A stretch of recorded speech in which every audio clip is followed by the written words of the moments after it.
Halo Madridistas, selamat datang di Real Madrid Review ID. Kali ini kita bahas topik yang cukup panas. Real Madrid mulai menunjukkan tanda-tanda kelelahan dan performa menurun di bawah Xabi Alonso. Los Blancos baru saja gagal menang lagi, dan media Spanyol mulai menyoroti taktik sang pelatih muda ini. Jadi apa sebenarnya yang terjadi di ruang ganti Real Madrid? Yuk kita bahas satu persatu.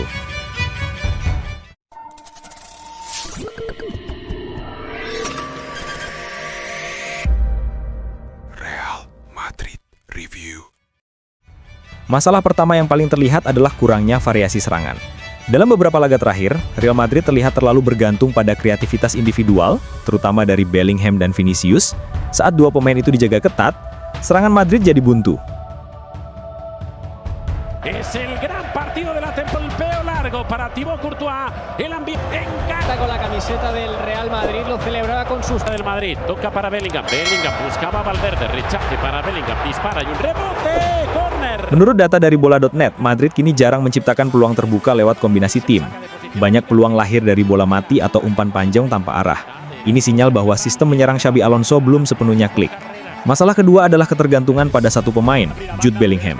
Memang Bellingham luar biasa sejak awal musim, tapi seiring jadwal padat, performanya mulai menurun.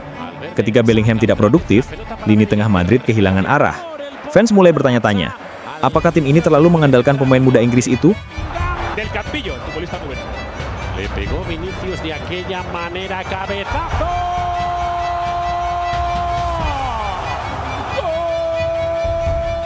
Setelah hasil imbang melawan Rayo, kritik langsung datang dari media Spanyol. Beberapa jurnalis menilai Xabi Alonso terlalu idealis dengan gaya bermainnya, tapi belum bisa menemukan keseimbangan antara menyerang dan efisien. Namun di sisi lain, banyak juga yang percaya Alonso hanya butuh waktu, karena ini masa transisi generasi baru Madrid. Menurut pandangan kami di Real Madrid Review, masalah terbesar Madrid bukan di individu, tapi di sistem. Transisi cepat dan pressing belum stabil. Kalau Xabi Alonso bisa memperbaiki tiga hal ini, kreativitas serangan, rotasi, dan keseimbangan taktik, Madrid bisa kembali tajam.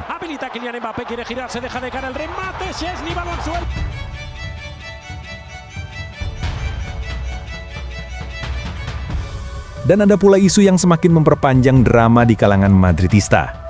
Dalam sebuah unggahan di media sosial, mantan pemain Real Madrid Gareth Bale menyebut bahwa melatih Leverkusen berbeda dengan melatih Real Madrid. Di Madrid, Anda harus lebih bisa mengendalikan ego pemain daripada sekedar membuat perubahan taktik.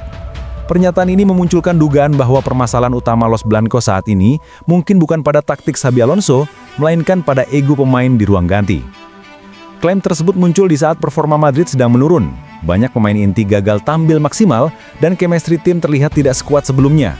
Bale menilai bahwa tim besar seringkali tumbang bukan karena strategi yang salah, tapi karena keegoisan internal yang tidak pernah benar-benar terselesaikan. Lalu muncul pertanyaan besar, apakah benar di balik layar, ruang ganti Real Madrid mulai retak karena ego pemain yang sulit dikendalikan? Ataukah ini hanya opini dari seorang mantan pemain yang menilai dari luar? Yang jelas, jika memang benar ada ketegangan di dalam skuad, itu bisa menjadi alasan kenapa Madrid terlihat mulai kehilangan tenaga. Bukan hanya secara fisik, tapi juga secara mental dan emosional. Kita akan lihat bersama bagaimana klaim ini akan mempengaruhi performa tim dan keputusan taktik Xabi Alonso ke depan. Kesimpulannya, Real Madrid memang masih di jalur perebutan gelar, tapi penurunan performa Madrid mulai terlihat. Dan kalau semua masalah ini nggak segera diperbaiki, bisa jadi Madrid kehilangan momentum di La Liga maupun Liga Champions. Menurut kalian, siapa yang paling bertanggung jawab atas penurunan performa ini? Pemain atau taktik Alonso? Tulis pendapat kalian di kolom komentar ya. Jangan lupa like, subscribe, dan nyalain lonceng notifikasi biar nggak ketinggalan update terbaru seputar Los Blancos. Ala Madrid, ini ada Mas.